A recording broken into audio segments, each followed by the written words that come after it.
Alright guys, I want to give y'all that dose of C7 ZR1 vitamin E note.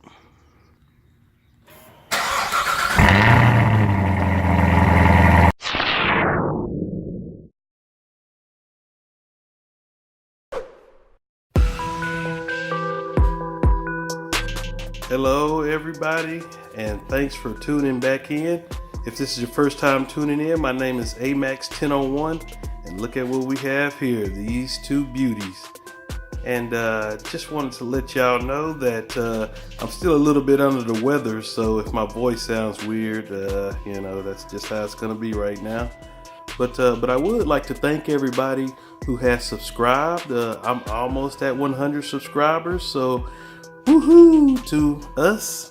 And my wife, she's proud of me and everything. My children don't really care that much, but I just wanted to let y'all know that I thank y'all very much for subscribing and for tuning in, and just want to say thanks again. But the star of the show are always the ZR1, so let's get into what I'm about to discuss today. There's 4 things that I want to discuss, and well, y'all always see these cars in the garage, so let me go ahead and pull these cars out of the garage so y'all can see them in that sunlight. Ooh, now that we had these two beasts outside, look at it. Boy, I enjoy looking at these colors. Man, they're just so spectacular. Let me give y'all a roundabout.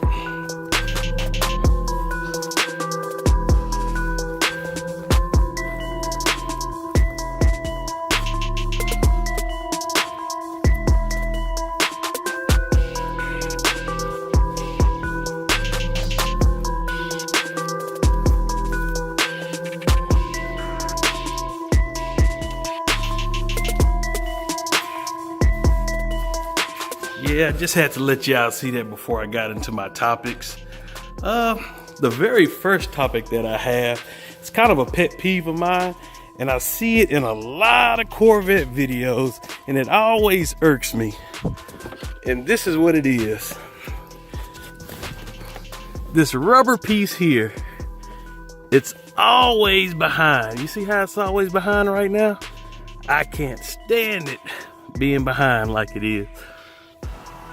Now, if you look at it, you look at how I have it plush, that's the way it's supposed to look. So that's just one of my pet peeves.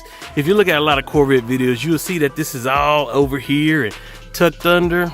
Nah, I don't like that at all, but just something I had to get off my chest today. All right, the second and most expensive thing that I have to talk about, which is number 2, that is that I have to get some more ZR1 tires, or some more tires for the 2010 ZR1, because one of my subscribers asked me the last time that I was doing that high speed run. He was like, was it pulling to the right? And I never answered him back, but I'm gonna let you know right now, yes, it was pulling to the right. So a couple of days after that, I took a look at my tires. So I said it's probably the tires that was making it feel like it was a little unstable. And if you can see it, look at what it's showing. This car has been out of alignment. You got to think about it. These tires are actually 9 years old. So the driver's side actually doesn't look like this. It is bald a little bit on the inside, but it's not as bad. So as you can see, it's time for some new tires. And yes, I am going back with the same Michelins. The bad thing about it is that since they changed this type of tire Michelin design tread to the new one over here, this tread design, I have to get a whole set, a full set of tires, so that way it's not mismatched. So that's 4 tires. Heck, that's gonna be more than a payment on the 19. That's gonna suck, but I have to do it because I'm planning on going to the Lone Star Classic in Dallas next month. So my dad's gonna drive one of these cars. and I'm gonna get some good footage from it and some rolling shots, hopefully. Most definitely I'm gonna try, and we'll be able to and I need to get some new tires for the car so I can feel safe, or my dad can feel safe. And the third thing that I wanted to talk about is the clutch fluid in this 2010. Mine is dark and yucky, so that's something else that I have to do on this car. I already have the .4 that I'm gonna put in there, but that's another thing that I want to discuss. Maintenance on the car, which hasn't been bad on this car at all. Like I said, the only thing that this car has actually been taken into the shop for was there was a recall on these lights. They could cause a fire after a certain period of time if it's not corrected. So that's the only thing that I really had to do on this car as far as taking it to the shop. And another thing, I had these two cars out, and well, not out on the road, in my garage, and I crunk them up just so I can keep them running and everything. And I found that the 2010 exhaust note is quite loud when it's open. I know I said before that the 19 was louder, but now it's hard to say. I can't capture it on camera. It's something that you really have to hear in person. But these two cars, they just sound strong. They just sound strong. I don't know what else to say about it. And the last and final thing that I want to say or show y'all is actually the way these cars sound when the valve opens. I know y'all have heard the cars at full throttle. Y'all have heard the cars, idling. Y'all have heard the cars just cruising down the street on other videos. But have you ever heard the car actually open up from the valve being closed? I got a couple of shots that I want y'all to actually hear, because to me, that's the best sound, is when the exhaust opens from when it being closed. And I just want to give y'all a treat of that.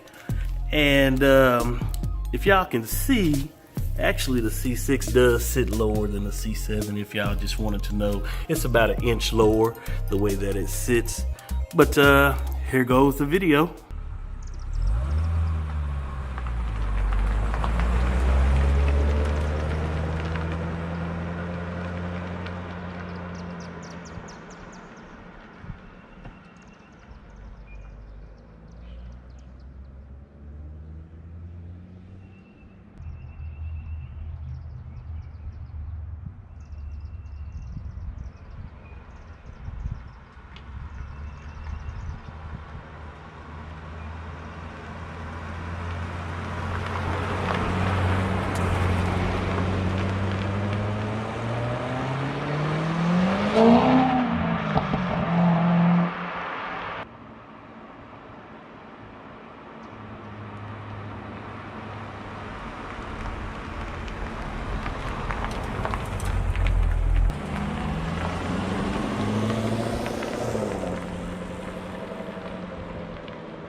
Hey everybody, that's gonna conclude this video.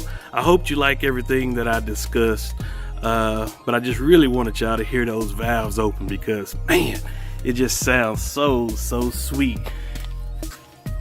And again, I would like to thank each and everybody that does view my videos, and I highly appreciate it from the bottom of my heart.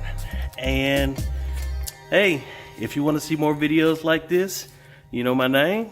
Just please like and subscribe. Later.